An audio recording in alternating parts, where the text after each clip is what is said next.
tu seras bienvenu chez moi. C'est ce que disait Florent et il avait oublié d'être con. Regardez ce que je tiens dans les mains. Impact, le nouveau Impact. Et putain de merde, c'est peut-être la plus belle des couvertures qu'on ait jamais eues. Machete, cabron, machete, puñeta. Nous l'avons vu, Machete. Nous avons vu le combat entre Steven Seagal et Danny Trejo au sabre, où l'autre il fait « This is your cabron machete !» C'est Steven qui parle comme ça. Il faut aller voir Machete. Très bien. Et pourquoi je vous le sors? Parce qu'il y a Electra Glide in Blue, le film décrypté. Electra Glide in Blue, ce n'est pas forcément un film mad, c'est un film Impact. Il ressort en salle, hop, cette semaine, et c'est vachement bien. C'est un ovni, ne serait-ce que parce que Robert Blake, l'acteur principal, a été accusé pour de vrai d'avoir assassiné sa femme. Et ça, c'est plutôt assez mad. Et oui, et oui, et oui. Le vrai film mad de la semaine, c'est La Meute. Ça fait 1 an qu'on attendait La Meute de Frank Richard. Frank Richard, qui a donc réalisé un film atypique, puisqu'en général en France, on va dire que ça suit quand même, et un peu tristement, toujours un peu le même schéma. Dans les films d'horreur, les films de genre français, voilà, surtout les premiers films. Et ben là non, mais il a pris les trucs à rebrousse-poil, et il a donné un côté rock'n'roll à tout ça, un côté Bernie Bonvoisin, j'ai envie de dire une rock'n'roll attitude, que tu dois toujours garder en toi. Et un casting complètement différent, il y a Yolande Moreau, en méchante, Philippe Naon en gentil, Benjamin Biolay, Émilie Dequesne, c'est des mecs que tu n'as absolument pas l'habitude de voir dans ce genre de film. Ne serait-ce que pour ça, il faut aller voir ce film assez étonnant, dans lequel une jeune demoiselle, Dequesne, rencontre un jeune homme, Biolay, dans une petite bourgade, non pas de l'Ouest, mais de la France profonde, peut-être, hein, peut-être que ce n'est pas en France, après tout, on ne sait pas, et on s'en fout, c'est pas grave. Et elle se rend compte qu'il y a un mystère autour de cette auberge dans laquelle elle est. Je ne vais pas vous en dire trop, si ce n'est qu'il y a des ghouls qui sortent de la terre, voilà. Et rien que pour ça, il faut aller soutenir La Meute. Oh merde, à 6 heures.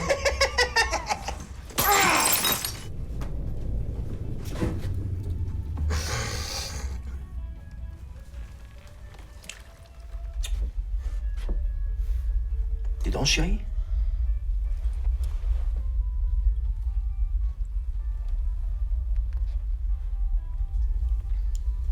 T'as une haleine à faire cailler les yaourts, chérie. Et en plus, j'aime pas la musique. T'inquiète. Je vais juste te palper le cul. Allez, dégage. Vas-y, essaye, connard! Lâche-moi! Lâche-moi! Finalement, je préfère celui-ci. Il a un plus petit fion. Je vais t'enfiler dans le cul, dans la bouche et sous les bras. Je vais te faire tilter, moi. Vas-y, ouais. Pas de bordel chez moi. Non! Foutez le camp d'ici. Sinon? Sinon, je repars mon lino avec le jus de tes couilles.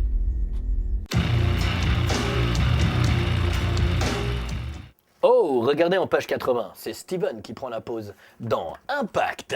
Impact qui sort, mais vraiment à la seconde, quasiment juste avant le nouveau Mad. Donc là, les gars, ce mois-ci, vous savez ce que vous allez faire 2 fois chez le marchand de journaux, Mad Movies, j'allais dire Machete Movies, et Impact. Voilà, les 2 magazines, les seuls magazines qu'il faut pour vivre. Pourquoi j'ai des feuilles dans la main? Parce qu'il y a plein de films Mad qui sortent cette semaine aux États-Unis, énormément, sauf que les 3/4 de ces films, c'est tellement cheap qu'ils n'ont même pas de bande-annonce. Donc on va pas se faire chier en parler plus que ça, mais je vais vous les citer quand même. Et par exemple, Half Moon dont l'histoire raconte que il y a un espèce de killer qui fait peur à des meufs, et en l'occurrence, ça suit un petit peu l'histoire d'une prostituée qui va avec un client dans un motel, puis elle commence à dire est-ce que ce serait pas lui l'assassin, ou peut-être même que ce serait un loup-garou. Voilà, ça c'est du pitch.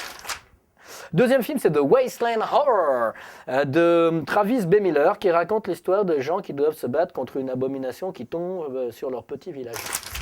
Troisième film, Hatchet 2. Hatchet 2, là celui-là, il y a une bonne annonce, il y a une affiche, il y a tout, c'est quand même standing. Je vous en ai parlé dans Panorama il n'y a pas longtemps. Hatchet 2, c'est la suite de Hatchet 1, bien sûr, dans lequel ce nouveau boogeyman créé de toutes pièces, Victor Crowley, faisait flipper des gens. Voilà, il revient dans le 2, toujours Tony Todd dans un petit rôle. Il n'était pas trop mauvais dans le premier, ce qui est étonnant parce qu'il n'est pas toujours bon non plus.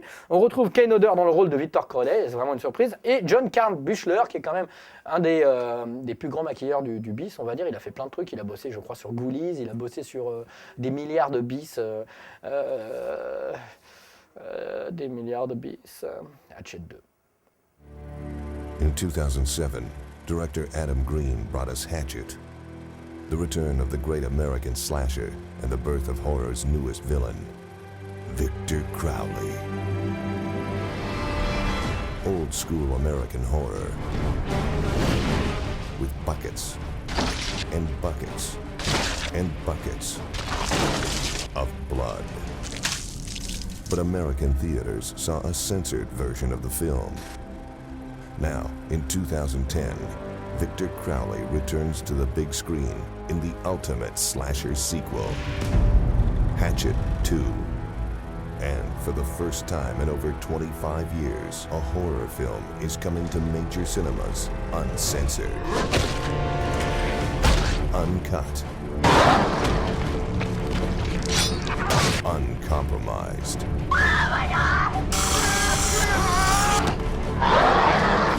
Gore like you've never seen in the theater before. More deaths. More carnage. More Crowley.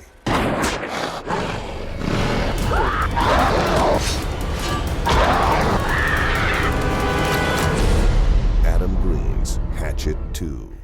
Matt Reeves. Mais avant de parler de Matt Reeves, John Carl Buechler, je vous en ai parlé il y a 2 secondes, effectivement, c'est aussi un maquilleur qui a bossé, et ça c'est drôle de le noter, sur Hard Rock Zombie, qui est un film dont on parlait dans MAD à l'occasion du dossier Hard Rock et Metal, dans le MAD du mois de septembre, qui est peut-être encore un petit peu en kiosque. Voilà, John Carl Buechler, regardez sa filmo sur IMDb, vous allez être étonné par le staccanovisme de cet homme respectable. Oui. Donc Matt Reeves, c'est le réalisateur de Cloverfield. Et Cloverfield, eh ben, on s'en fout. Mais par contre, est-ce qu'on s'en fout de Let Me In? Je ne sais pas. Let Me In, ça veut dire quand même dire laisse-moi rentrer, un film avec des enfants. Normalement, c'est interdit en France, mais exceptionnellement, ça sort sur plusieurs salles aux États-Unis et en France. C'est le remake de Morse. Alors, t'as envie de leur dire, les gars, vous faites chier. Morse est un film fabuleux, très très beau, très sensible. Pourquoi refaire le film juste pour que les gens parlent anglais? Parce que lorsqu'on voit la bande-annonce, c'est quand même à peu près le même film. Les gamins ont quasiment la même gueule, à part la petite meuf qui a une gueule un peu différente. La texture du son de la voix un petit peu molletonnée, c'est la même chose. La photo, c'est la même chose. T'as envie de leur dire, mais alors pourquoi? Tout simplement parce que vous êtes trop cons pour voir des films qui ne sont pas en anglais. Vous êtes vraiment des cons. Moi, je vous conseille plutôt d'aller revoir Morse, même si il paraît que ce remake est très bien. On s'en fout. Hello? What are you, really? I need blood to live. Hey there. You okay?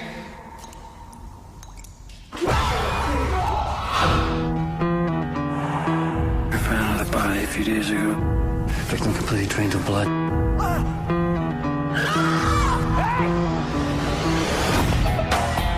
There's a whole lot more than just what's been going on around here.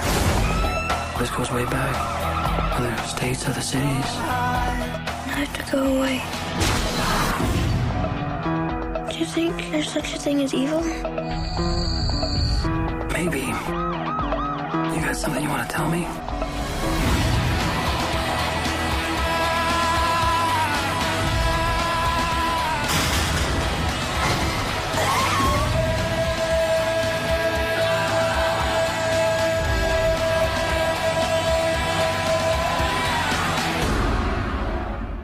Je continue ma moisson des Z sans bande-annonce, dont nous ne verrons donc ni la bande-annonce ni l'affiche.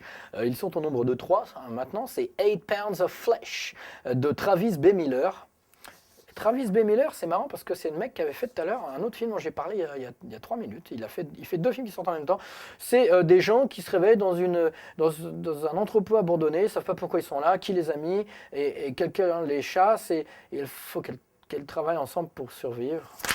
Atlantis Down, c'est le 2e film. Alors c'est plus ou moins basé sur une série télé, je sais pas, je comprends pas.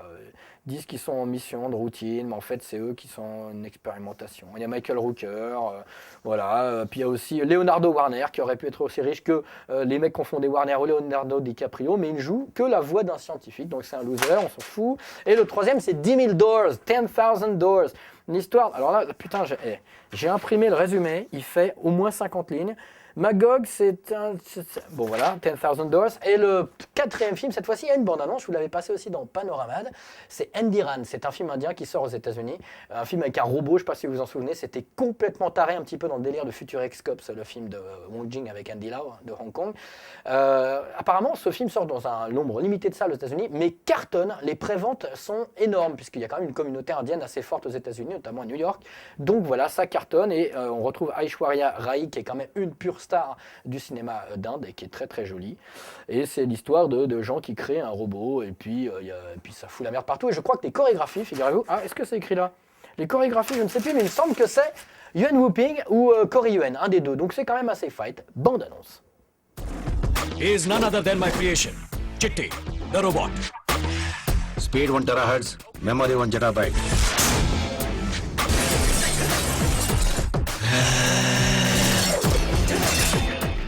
Deon Taylor est un réalisateur, et c'est bien pour lui, on est content. Ça change rien à notre vie. Mais en tout cas, Deon Taylor, c'est un mec qui a fait un film qui s'appelle... merde, comment ça s'appelle? Chain Letter. Et je devrais m'en souvenir parce que c'est quand même le pitch du film. Chain Letter, c'est le chain mail, c'est je ne sais plus comment on appelle ça en français, mais c'est les emails qu'on doit forwarder, renvoyez-le à 5 personnes, sinon vous aurez du malheur dans votre vie, tu vois, genre de délire. Et l'histoire du film, c'est quand même un mec qui décide de tuer les gens qui ne veulent pas forwarder ces emails de Chain Letter. Tu te dis, mais qu'est-ce que c'est que ce pitch, quoi? Alors j'ai vu la bande-annonce, j'ai fait, j'ai rien compris, j'étais, je sais pas, des gens qui sont là, qui parlent, qui font, Chain Letter, voilà. Par contre, on peut dire que dans le casting du film, il y a Keith David, qu'on aime bien, parce qu'il a joué 2 fois pour Carpenter dans 2 films fabuleux, The Thing et Invasion de Los Angeles. Keith David, c'est le Renoir costaud. Il y a aussi Bailing qui accessoirement a joué dans Taxi 2, je crois, Taxi 2, et qui joue dans... un espèce de truc de science-fiction complètement ouf, là, Gene Generation. Elle joue aussi dans l'adaptation du bouquin Shanghai Baby avec le mec qui joue le méchant dans Blade 2 et dans... enfin bref, voilà, Bailing, chinoise. Et puis il y a aussi un mec qui s'appelle Matt Cohen. Alors je me dis, est-ce que ce serait pas le fils, le frère, le cousin, le neveu de notre Gérard Cohen à nous?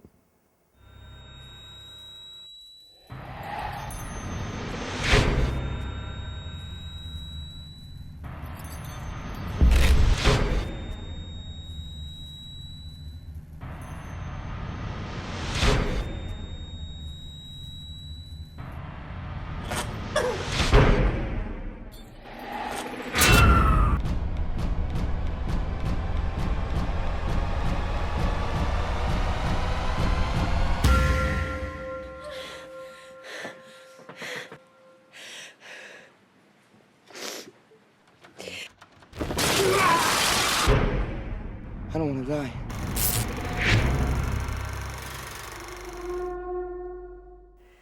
Voilà, cette émission touche à son sexe. Alors nous avons 2 gagnants. Nous en avons un qui a écrit à l'adresse jemangedesfrites@gmail.com et l'autre qui a écrit la bonne réponse aussi en postant un commentaire sur le site de Mad. Alors celui qui a écrit sur l'adresse jemangedesfrites@gmail.com, c'est Rémi Del Podio. Il a donc trouvé qu'il s'agissait du Seuil du vide. C'est un putain de film de Jean-François Davy, si je ne m'abuse. Moi je l'ai en VHS avec jaquette de Melky. C'est une sorte de sous-locataire, on va dire, avec une femme qui loue un appartement dans un vieil immeuble parisien, et il y a une porte qui est scellée, qui est fermée, elle n'a pas la clé. Elle arrive à l'ouvrir et dans cette porte, il n'y a rien. Le vide, tout est noir. Elle y rentre avec une flamme, une lampe et tout, ça n'éclaire rien par sa propre personne. C'est un film très étrange que j'aime beaucoup et qui mériterait de ressortir en DVD puisque c'est assez bien. Voilà, le mec qui a posté la bonne réponse sur le site s'appelle lui Yukigami. Donc c'est sûrement un mec qui fait partie d'un clan de Yakuza, donc il ne faut pas le faire chier. J'ai aussi reçu des petites missives assez rigolotes sur jemangedesfrites@gmail.com. Nous avons notre ami Alexandre Thoman qui nous conseille de faire un MAD sur les meilleurs singes du cinéma, en l'occurrence faire une couverture sur avec le docteur Zaius, le singe le meilleur de la Terre. Merci Alexandre Thoman, tu assures. Il y a aussi 2 personnes dont j'ai oublié le nom, je suis désolé, mais je suis obligé d'en parler quand même parce que ça vaut le coup, je vous donnerai vos noms dans la prochaine émission.